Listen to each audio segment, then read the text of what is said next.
بسم اللہ الرحمن الرحیم۔ شروع اللہ کا نام لے کر جو بڑا مہربان نہایت رحم والا ہے۔ السلام علیکم ورحمۃ اللہ وبرکاتہ۔ الحمد للہ رب العالمین والصلاة والسلام علی النبی الکریم وعلی آلہ واصحابہ اجمعین، اما بعد۔ آج میری گفتگو کا موضوع ہے قرض کی ادائیگی میں ٹال مٹول کرنا ظلم ہے۔ خواتین و حضرات، اگر کوئی شخص کسی خاص ضرورت کی وجہ سے قرض مانگتا ہے تو قرض دے کر اس کی مدد کرنا باعث اجر و ثواب ہے، جیسے کہ قرآن و حدیث کی روشنی میں علماء اکرام نے تحریر کیا ہے کہ ضرورت کے وقت قرض مانگنا جائز ہے، اور اگر کوئی شخص قرض کا طالب ہو تو اس کو قرض دینا مستحب ہے، کیونکہ شریعت اسلامیہ نے قرض دے کر کسی کی مدد کرنے میں دنیا آخرت کے بہترین بدلے کی ترغیب دی ہے۔ لیکن قرض دینے والے کے لیے ضروری ہے کہ وہ قرض کی مقدار سے زیادہ لینے کی کوئی شرط نہ لگائے۔ قرض لیتے اور دیتے وقت ان احکام کی پابندی کرنی چاہیے جو اللہ تعالیٰ نے سورہ بقرہ آیت نمبر 282 میں بیان کیے ہیں۔ ان احکام کا بنیادی مقصد یہ ہے کہ بعد میں کسی طرح کا کوئی اختلاف پیدا نہ ہو۔ ان احکام میں سے 3 اہم احکام اس طرح ہیں۔ اگر کسی شخص کو قرض دیا جائے تو اس کو تحریری شکل میں لایا جائے، خواہ قرض کی مقدار کم ہی کیوں نہ ہو۔ نمبر 2، قرض کی ادائیگی کی تاریخ بھی متعین کر لی جائے، اور نمبر 3، 2 گواہ بھی طے کر لیے جائیں۔ قرض لینے والے کے لیے ضروری ہے کہ وہ ہر ممکن کوشش کر کے وقت پر قرض کی ادائیگی کرے۔ اگر متعین وقت پر قرض کی ادائیگی ممکن نہیں ہے تو اس کے لیے ضروری ہے کہ اللہ تعالی کا خوف رکھتے ہوئے قرض دینے والے سے قرض کی ادائیگی کی تاریخ سے مناسب وقت پر مزید مہلت مانگے۔ مہلت دینے پر قرض دینے والے کو اللہ تعالی اجر عظیم عطا فرمائے گا، لیکن جو حضرات قرض کی ادائیگی پر قدرت رکھنے کے باوجود قرض کی ادائیگی میں کوتاہی کرتے ہیں، ان کے لیے نبی اکرم صلی اللہ علیہ وسلم کے ارشادات میں سخت وعیدیں وارد ہوئی ہیں۔ حتیٰ کہ آپ صلی اللہ علیہ وسلم ایسے شخص کی نماز جنازہ پڑھانے سے منع فرما دیتے تھے جس پر قرض ہو، یہاں تک کہ اس کے قرض کو ادا کر دیا جائے۔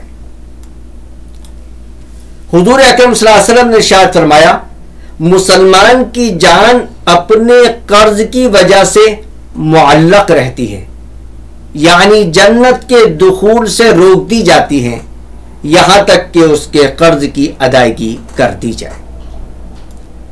رسول اللہ صلی اللہ علیہ وسلم نے ایک روز فجر کی نماز پڑھانے کے بعد ارشاد فرمایا، تمہارا ایک ساتھی قرض کی ادائیگی نہ کرنے کی وجہ سے جنت کے دروازے پر روک دیا گیا ہے، اگر تم چاہو تو اس کو اللہ تعالی کے عذاب کی طرف جانے دو، اور چاہو تو اسے اس کے قرض کی ادائیگی کر کے عذاب سے بچا لو۔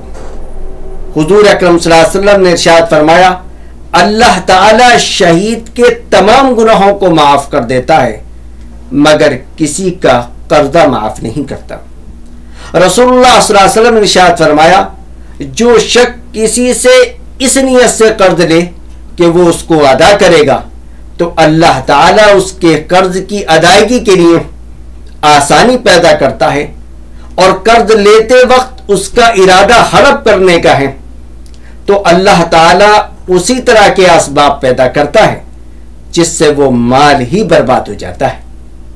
حضور اکرم صلی اللہ علیہ وسلم نے ارشاد فرمایا، جس شخص کا انتقال ہوا ایسے وقت میں کہ وہ مقروض ہے تو اس کی نیکیوں سے قرض کی ادائیگی کی جائے گی، ہاں اگر کوئی شخص اس کے انتقال کے بعد اس کے قرض کی ادائیگی کر دے تو پھر کوئی مواخذہ نہیں ہوگا انشاءاللہ۔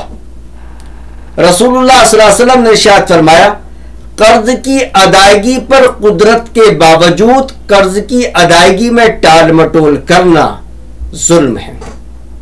حضرت جابر رضی اللہ تعالیٰ عنہ فرماتے ہیں کہ ایک شخص کا انتقال ہوا، ہم نے غسل اور کفن سے فراغت کے بعد رسول اکرم صلی اللہ علیہ وسلم سے نماز پڑھانے کو کہا۔ آپ صلی اللہ علیہ وسلم نے پوچھا کہ اس پر کوئی قرض ہے؟ ہم نے کہا اس پر 2 دینار قرض ہیں۔ آپ صلی اللہ علیہ وسلم نے ارشاد فرمایا، پھر تم ہی اس کی نماز جنازہ پڑھو۔ حضرت ابو قتادہ رضی اللہ تعالیٰ عنہ فرماتے ہیں کہ اے اللہ کے رسول، اس کا قرض میں نے اپنے اوپر لیا۔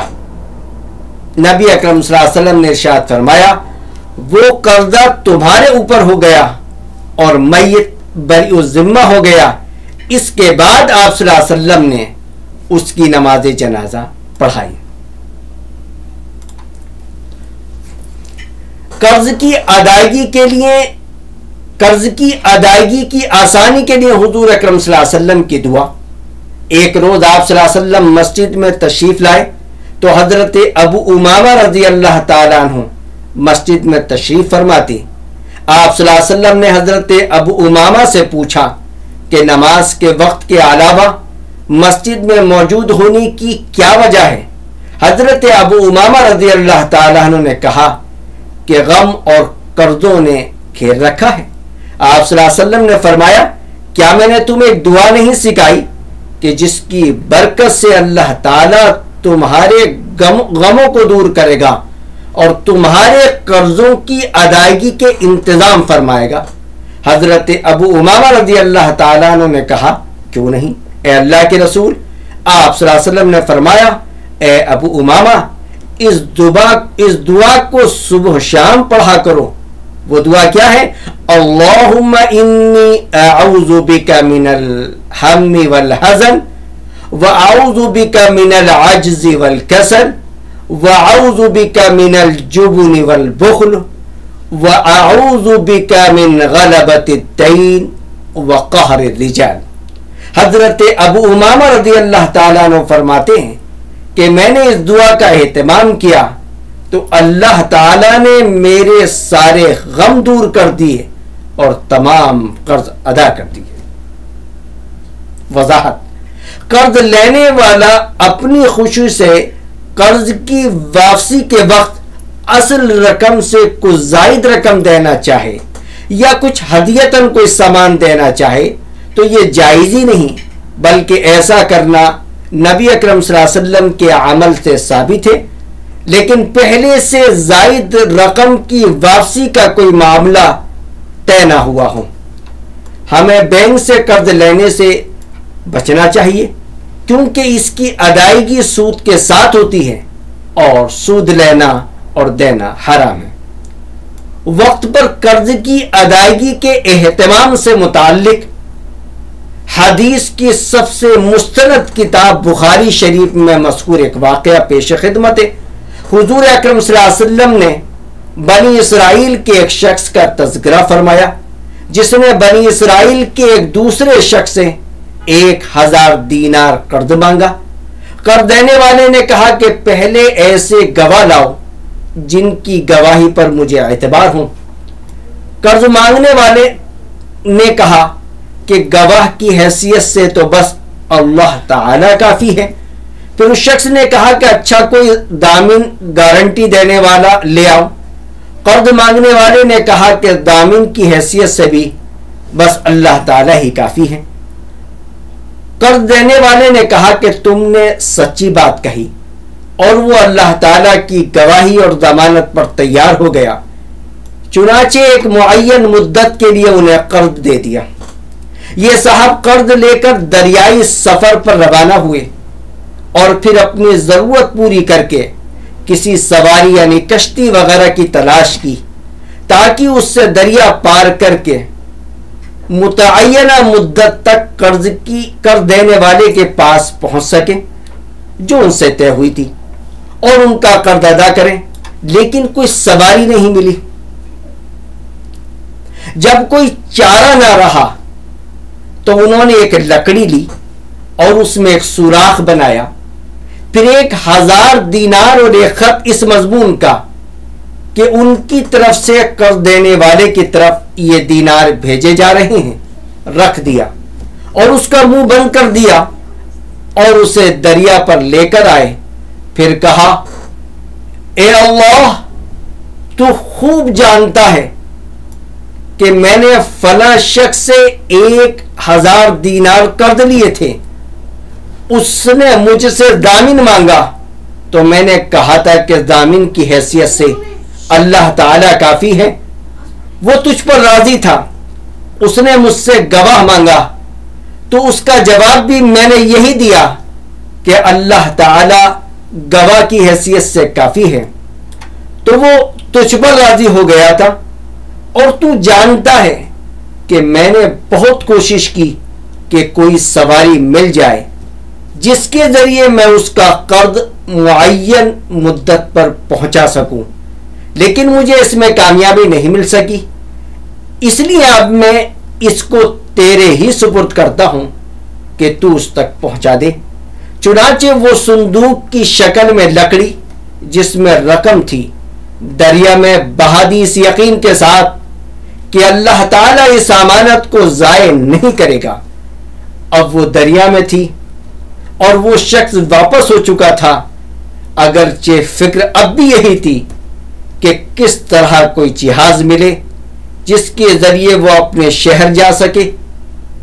دوسری طرف وہ صاحب جنہوں نے قرض دیا تھا اسی تلاش میں بندرگاہ آئے کہ ممکن ہے کہ کوئی جہاز ان کا مال لے کر آیا ہو، لیکن وہاں انہیں ایک لکڑی ملی، وہی جس میں مال تھا جو قرض لینے والے نے ان کے نام بھیجا تھا۔ انہوں نے وہ لکڑی اپنے گھر کے ایندھن کے لیے لے لی، پھر جب اسے چیرا تو اس میں سے دینار نکلے اور ایک خط بھی۔ کچھ دنوں بعد وہ صاحب جب اپنے وطن پہنچے تو قرض خواہ کے یہاں آئے اور دوبارہ 1000 دینار ان کی خدمت میں پیش کر دیے اور کہا کہ بخدا میں تو برابر اسی کوشش میں رہا کہ کوئی جہاز ملے تو میں تمہارے پاس تمہارا مال لے کر پہنچوں، لیکن مجھے اپنی کوششوں میں کامیابی نہیں ملی۔ پھر قرض خواہ نے پوچھا، اچھا یہ تو بتاؤ کوئی چیز بھی میرے نام آپ نے بھیجی تھی؟ مقروض نے جواب دیا، بتا تو رہا ہوں کہ کوئی جہاز مجھے اس جہاز سے پہلے نہیں ملا جس سے میں آج پہنچا ہوں۔ اس پر قرض خواہ نے کہا کہ پھر اللہ تعالیٰ نے بھی آپ کا وہ قرض ادا کر دیا جسے آپ نے لکڑی میں بھیجا تھا۔ چنانچہ وہ صاحب اپنا 1000 دینار خوشی خوشی واپس لے کر چلے گئے۔ اللہ تبارک و تعالی ہمیں اپنے معاملات میں بھی اپنے نبی کی تعلیمات پر عمل کرنے والا بنائے۔ السلام علیکم ورحمۃ اللہ وبرکاتہ۔